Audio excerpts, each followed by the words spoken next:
Bonjour les amateurs de voitures. Aujourd'hui avec Ross, il m'apporte la Jaguar F-Pace P250 R-Dynamic S 2024. Je suis plus capable des noms de même. C'est une compacte multisegment de luxe et sport aussi. D'abord un petit aperçu.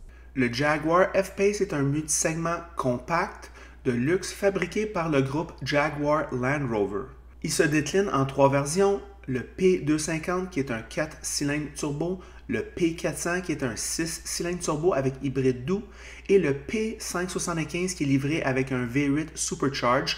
Tous sont équipés d'une boîte automatique 8 vitesses.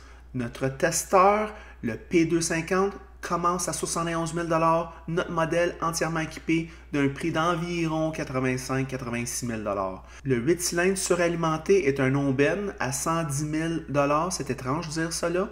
L'économie de carburant du F-Pace 250 est de 10,8 litres en ville et 8,8 litres sur l'autoroute. La puissance est de 247 chevaux et de 269 livres de couple. Les points forts sont le toit panoramique fou, l'intérieur rouge, le système audio de 650 watts, la climatisation à 4 zones en option, l'aide au stationnement, un style extérieur élégant et un système d'infodivertissement à jour, tandis que le moteur est de performance très moyenne. Alors nous voilà de retour. Ross, qu'est-ce que tu en penses de ce véhicule-là? Bien, première génération du Jaguar F-Pace. Évidemment, chez Jaguar ainsi que Land Rover, on étire la sauce sur les générations. Fait que c'est une génération là, qui va être due pour être renouvelée bientôt. Non évaluée selon les IHS. La braquette de prix, on parle d'un prix de base de 71 750 $ à 137 198 $. Le prix de notre modèle d'essai, 86 355 $, muni d'un 4 cylindres. Fait que c'est quand même assez dispendieux. Les pour, le choix de motorisation, on a le choix d'un moteur 4 cylindres, 6 cylindres et V8. Bon comportement routier, quand même une tenue de route assez sportive. Pour ça que tu faisais la mention multisegment, c'est plus un multisegment qu'un VUS. Là. C'est vraiment, on est dans un petit véhicule européen, là, oui. Quand même avec une conduite dynamique. On se sent même dans une conduite de berline en soi. C'est plus cet aspect-là, là, que le multisegment est bien dosé. Système de freinage qui est quand même efficace, mais la sensation est un peu spéciale. C'est un peu spongieux, je trouve. Oui. Mais la puissance est là. Mais on n'a pas le sentiment. C'est un peu bizarre.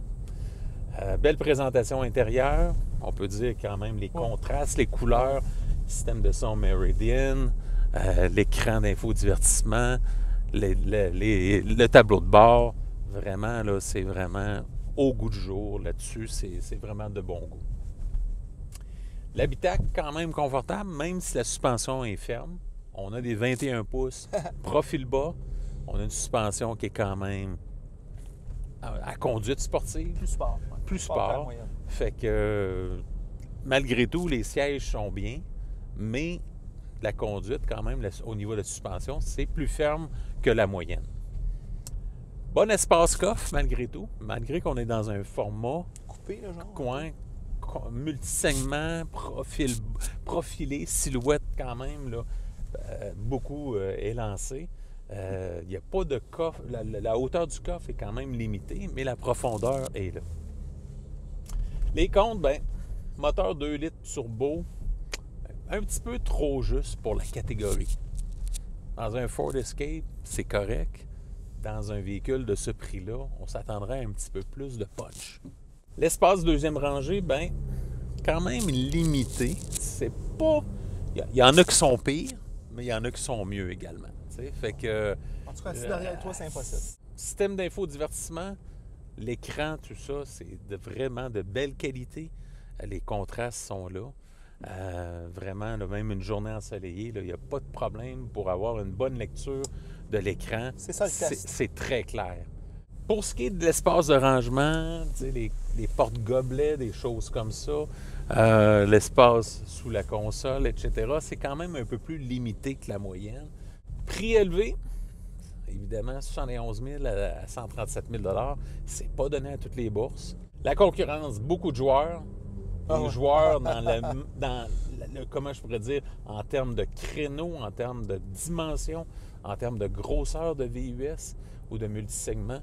Il y en a qui sont moins chers, mais de dimensions similaires.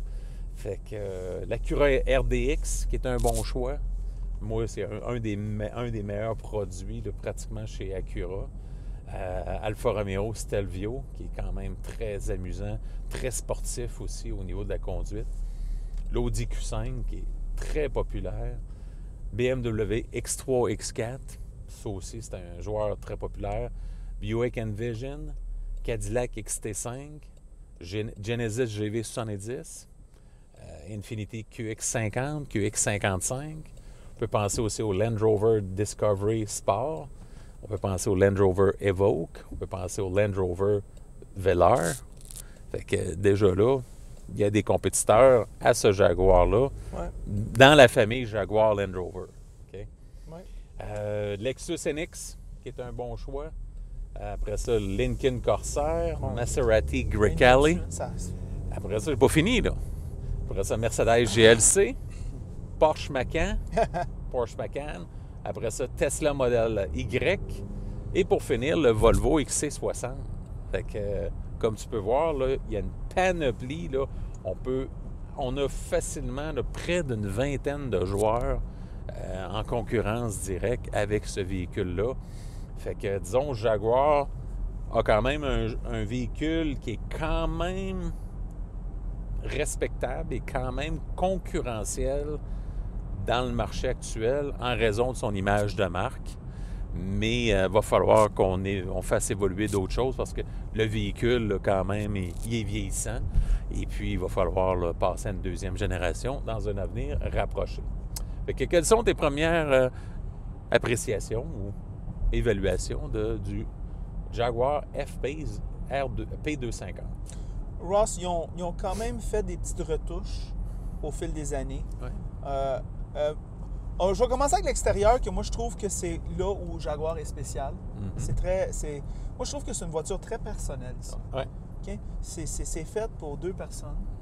Et puis, c'est pas le chariot de famille. Non. OK? C'est pas fait pour ça. Il y a des multisegments qui ne sont pas faits pour ça. Ils sont conçus pour des personnes seules, des jeunes couples. Peut-être des couples dans la quarantaine qui vont bien dans la vie. Ouais. Ça fait un statement Jaguar. OK? C'est pas anodin comme, je vais dire, Lexus, Acura, Infiniti. Il y a une coche de plus au niveau du standing. Il y a une coche de plus au niveau du look aussi. Cette F-Pace est plus belle que la grande majorité de ses compétiteurs. C'est indéniable. Ouais. Vraiment un beau look. Européen à l'os. Ouais. J'adore le look européen de ce véhicule. À l'intérieur, bien, ce look européen, il taxe avec un petit manque d'espace. Ici, on est un petit peu plus coincé. En arrière, assis derrière moi-même, j'ai de l'espace, mais grâce à des sièges assez ingénieux, ils sont assez minces, les sièges, ça sauve la mise, exact. Je pense. Ouais. Et puis, ben c'est correct. Mais cependant, si vous êtes deux gars de 6 pieds 2, la visite en arrière, elle n'aura pas beaucoup de place. Ça va se faire mal. Ça va être un peu plus confiné à l'arrière. Une autre affaire qu'on veut de ce genre de véhicule-là, Ross, c'est à ce prix-là, dans la catégorie luxe, on va dire, on veut se sentir spécial lorsqu'on est assis à l'intérieur. Je pense que Jag livre la marchandise avec le jeu de couleurs, les coutures, le soft touch ici sur le dash, ici sur les portes, le système Audio Meridian qui fait belle allure, l'écran infodivertissement qu'on a vu dans d'autres produits Rover. C'est très beau. Très clair, je répète ce que tu dis.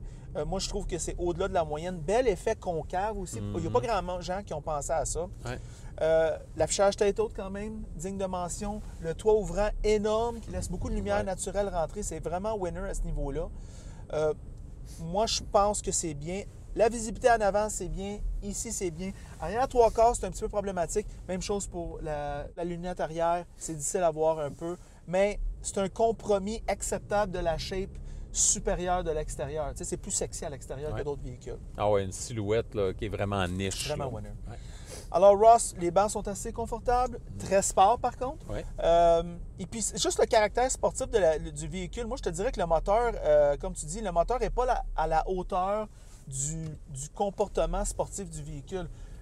Ici, sur la trail de Montréal, Ross, route toute défaite, toute défaite, toute défaite. Ça ne s'améliore pas, ça s'en va de même. On voit ici que ça prend quand même bien la route. Ouais. C'est pas inconfortable, mais tu n'es pas dans un dans un RDX. Là. Non. C'est pas la même chose. Alors, l'essai routier, tu dois le faire pour ce véhicule-là, right? Pour voir si c'est pour toi. Ouais. OK, parce que des fois, on a des idées sportives, mais quand on embarque dans la voiture puis on le fait, on peut déchanter un peu. On peut déchanter un peu, exactement. Ross, moi, je te dirais, c'est quand même si le véhicule, il prend de l'âge, c'est un véhicule au niveau de l'apparence qui a bien vieilli. Oui. Je te dirais, à l'intérieur, ils n'ont fait assez au cours des années pour se garder pertinent. Moi, je te dirais que si vous aimez le look, il faut aimer le look. Il faut être en amour avec le look. Il faut aimer la marque. Et puis, c'est ça mes pensées du très bon Jag. Transmission vitesse. Le ZF 8 vitesses fait toujours un beau travail. On l'essaye sur plusieurs véhicules. Ça va toujours très bien. C'est le moteur un petit peu qui est faible. À ce prix-là, des 4 cylindres turbo, on s'attend à presque 300 chevaux vapeur. Ouais. Un peu plus de raffinement aussi. Ross, tes pensées finales? Bien, évidemment, un véhicule que je n'aurais pas de problème à la location, comme tous les véhicules européens. Ouais.